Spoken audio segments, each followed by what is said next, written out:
সাহাবায়ে কেরাম নিজেরাও বেদাতে হাসানাকে মানতেন।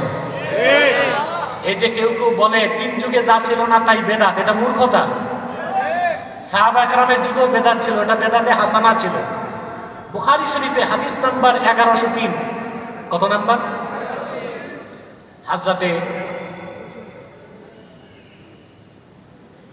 হাদিস নাম্বার 1775 সহিহ বুখারীতে এসেছে। হযরত মুজাহিদ বলেন, তিনি বুখারী শরীফের একজন রাবী এবং তাবিঈ। তিনি বলেন, দাখালতু আনা ওয়া উরওয়াতু ইবনু যুবাইর আল মসজিদা। আমি আর উরওয়া ইবনু যুবাইর দুইজন মসজিদ নববীতে প্রবেশ করলাম।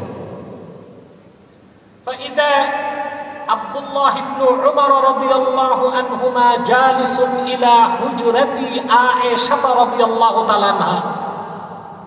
আমরা দুইজন যে দেখি আল্লাহর হাবিব নবীজি মুহাম্মদ সাল্লাল্লাহু আলাইহি সাল্লামের জান্নাতুল ফেরদাউসের কাছে, অর্থাৎ আম্মাজান আয়েশার হুজরাতুম মুবারাকাতুম মুনাওয়ারার কাছে আব্দুল্লাহ ইবনে ওমর বসা।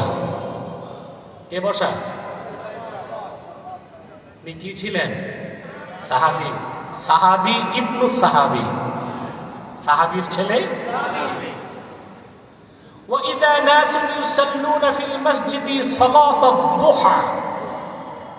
আমরা দেখলাম কিছু লোক মসজিদ নববীতে সালাতুদ দোহা পড়তেছে। সালাতুদ দোহা জানেন? চাশতের নামাজ। সালাতুদ দোহা এটাকে আওয়াবিনও বলা হয়। কথা বুঝতে পারছেন? قال فسألناه عن صلاتهم فقال بدعة। আব্দুল্লাহ ইবনে ওমরকে জিজ্ঞেস করছে, হুজুর এরা যে দাঁড়ায় এই যে সালাতুদ দোহা পড়তেছে এটা কি? বলে বেদাত। আব্দুল্লাহ ইবনে ওমর কি বলছেন? বিদআত। সালাতুদ দোহা জামাতে তারা পড়তেছিলেন, সেটাকে কি বলছেন তিনি? বিদআত বলছেন। তাহলে বুখারী শরীফের 1775 নম্বর হাদিস থেকে দেখা যাচ্ছে আব্দুল্লাহ ইবনে ওমর সালাতুদ দোহাকে বিদআত বলছেন। আর সহিহ আল বুখারীতে 1103 নম্বর হাদিস, সেখানে দেখেন হযরত ইবনে আবি লাইলা বলেন, মা আখবারানা আহাদুন আন্নাহু রাআ আন-নবিয়্য সাল্লাল্লাহু আলাইহি ওয়াসাল্লাম সাল্লাত দুহা غير أم هانئ ذكرت أن النبي صلى الله عليه وسلم يوم فتح مكة اغتسل في بيتها فصلى 8 ركعات।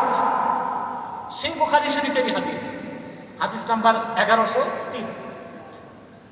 ইবনে আবি লাইলা বলেন, উম্মে হানি ছাড়া কেউ আমাদেরকে রাসূলুল্লাহ সাল্লাল্লাহু আলাইহি ওয়াসাল্লাম সালাতুদ দোহা করেছেন এটা কেউ দেখে নাই। শুধু এই ব্যাপারে আমাদের কাছে খবর পৌঁছেছে উম্মে হানি থেকে। কার থেকে? উম্মে হানি বলেন, যেই দিন আল্লাহ রাসূল সাল্লাল্লাহু আলাইহি সাল্লাম মক্কা বিজয় করেছেন সেই দিন আল্লাহ রাসূল সাল্লাল্লাহু আলাইহি সাল্লাম তার ঘরে গোসল করেছেন এবং 8 রাকাত সালাতুদ দোহা নামাজ পড়েছেন। এটাও বুখারীতে, ওইটাও কথা বলে যেটা 1772 নম্বর হাদিস, ওইখানে দেখা গেল আব্দুল্লাহ ইবনে ওমর কি বলছেন? বেদাত।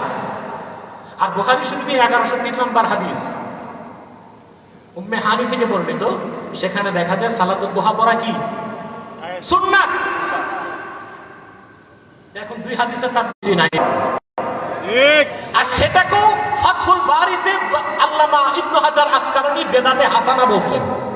তাহলে বোঝা যায় সাহাবায়ে কেরামের যুগে বেদাত ছিল, বেদাতে হাসানা। অতএব সব বেদাতকে বেদাতে সাইয়্যা বলে পরিত্যাগ করার কোনো সুযোগ নাই।